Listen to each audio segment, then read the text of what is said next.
आप देख रहे हैं श्रृंखला ज्योतिर्मय जग। इस श्रृंखला में एक बार फिर आपका स्वागत है।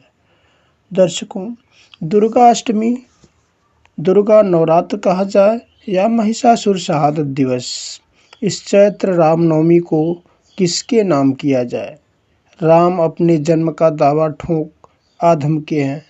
ऐ दुर्गवती, तू कार्तिक का नवरात्र भी अपने नाम कर रखी है। इस रामनवमी को भी नवरात्रि बता रही है। दिखाए अपना प्रमाण पत्र। दुर्गा ठिठक कर बोली, मेरी वाली नवरात्र तो कार्तिक वाली ही है, किंतु भक्तों को पता न चले।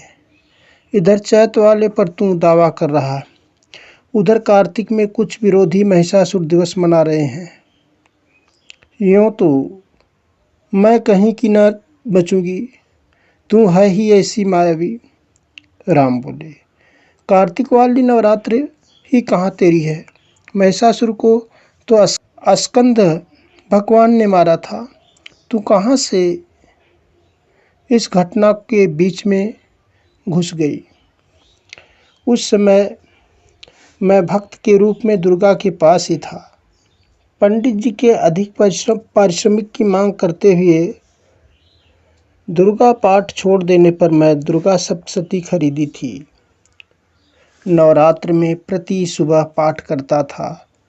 नवरात्र व दुर्गा सप्तशती के समापन के बाद कुछ सवाल मन में उठे, जो दुर्गा से जुड़े तथ्यों के अनुसंधान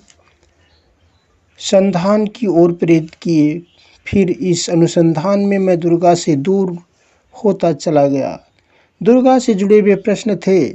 मधुकैटभ को मारने के लिए उल्टा स्त्रियों की तरह विवाह का झांसा क्यों दिया?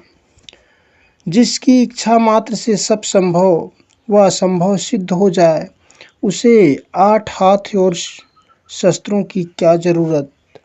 सनातन धर्मानुसार जब सूर्योदय पश्चात युद्ध शुरू व सूर्यास्त पश्चात बंद हो जाते थे, तो दुर्गा रात में कौन सी लड़ाई लड़ती थी जो देवता संपूर्ण नहीं महिषासुर को जीत पाए?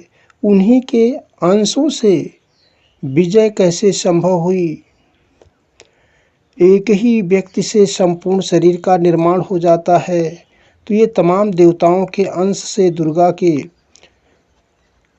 अंशावतार का कैसा या क्या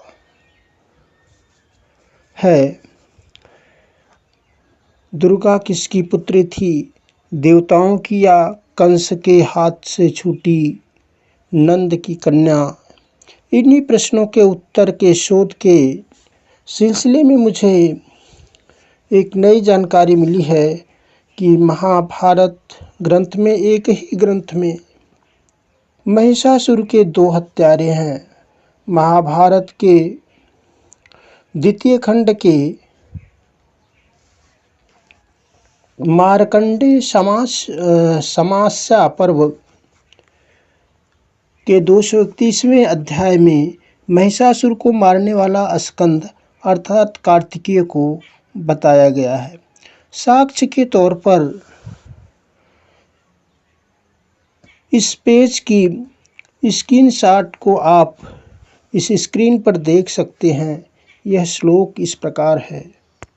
स चापितां प्रज्वलितां महिषस्य विदारिणीं मुमोच शक्तिं राजेंद्र महासेनो महाबलः। जिसका अर्थ है, राजेंद्र महाबली देवसेन ने महिषासुर पर एक प्रज्वलित शक्ति चलाई जो उसके शरीर को विदीर्ण करने वाली थी।